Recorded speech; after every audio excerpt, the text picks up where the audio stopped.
Hello, entrepreneurs. Joe DeCharis, CPA, coming to you live with another amazing version of how to win at business. And this is a special Tuesday afternoon version. I haven't been showing up here that much, folks, but I'm here now. And today we're going to talk about what are we talking about? Oh, receipts that you have to keep. You know, nobody wants to talk about record keeping, but the truth is that it can be a real black hole for people.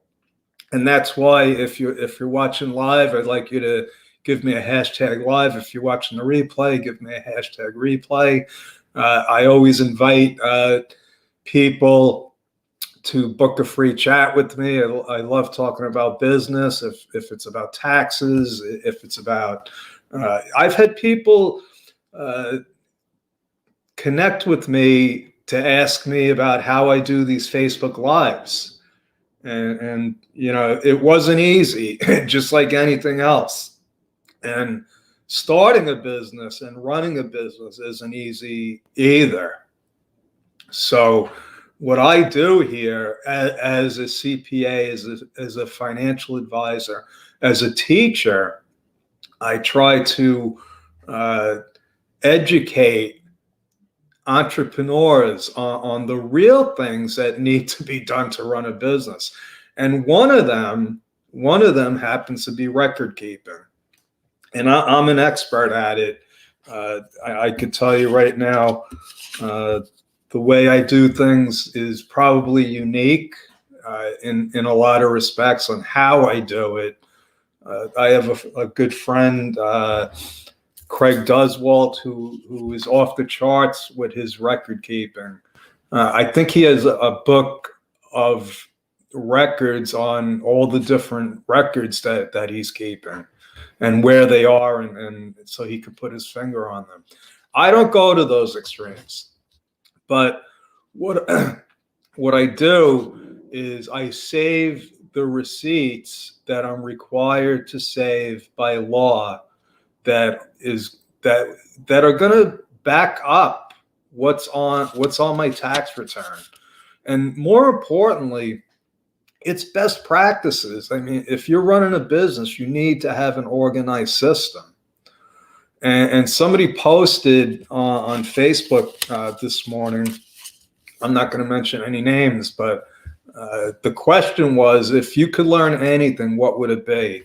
And her response was how to be organized. And it's really simple. We're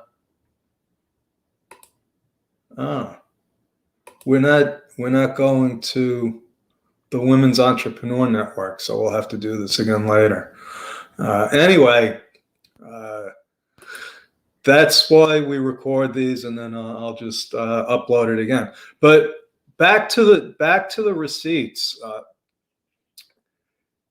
The first thing that you have to do is create habits. You need to create the habit of saving the information that you need. And how you do that is all up to you. It doesn't matter if you pile everything into a pile on your desk and organize it once a week. As long as it's organized. And the first tip that I'm going to give you is called the de minimis rule.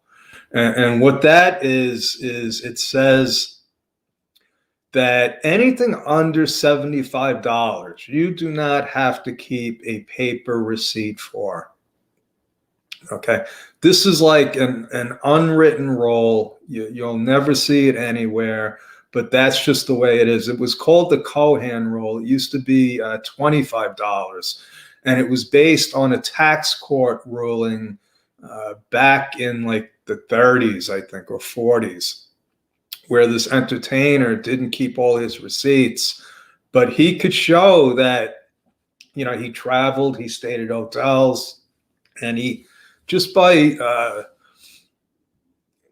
common sense, he had to have expenses.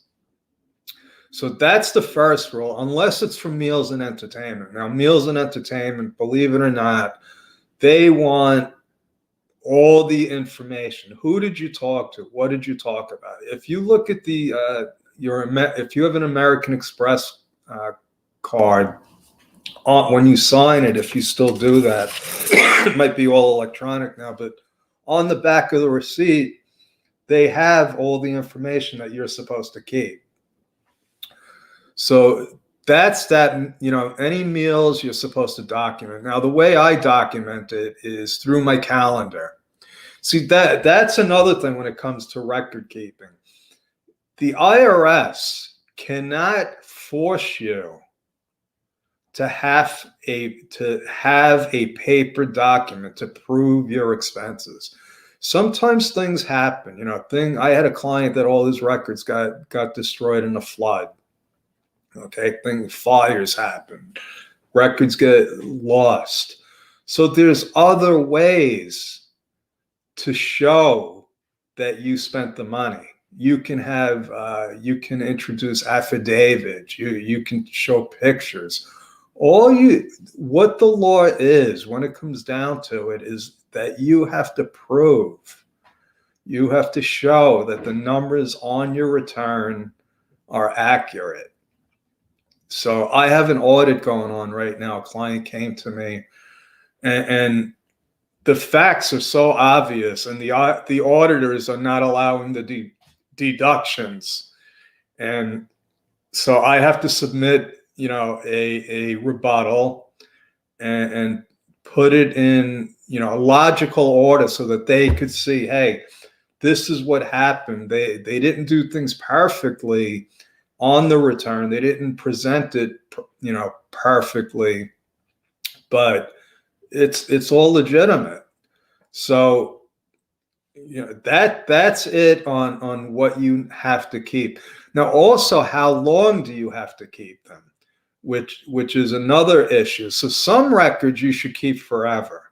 Any kind of corporate documents, resolutions, things that show how you operated your business, any fixed assets that you buy, especially if it's for a building, you want to keep those records. Employee records, those are important, because in some states, there could be some kind of employee lawsuit or claim. So you need to keep your employee records. And hopefully you're keeping all of this stuff digitally. And there's easy ways to do that too. And that comes with setting up procedures and habits. And that's my story. I'm sticking with it. That's the record keeping broadcast for today. Thank you.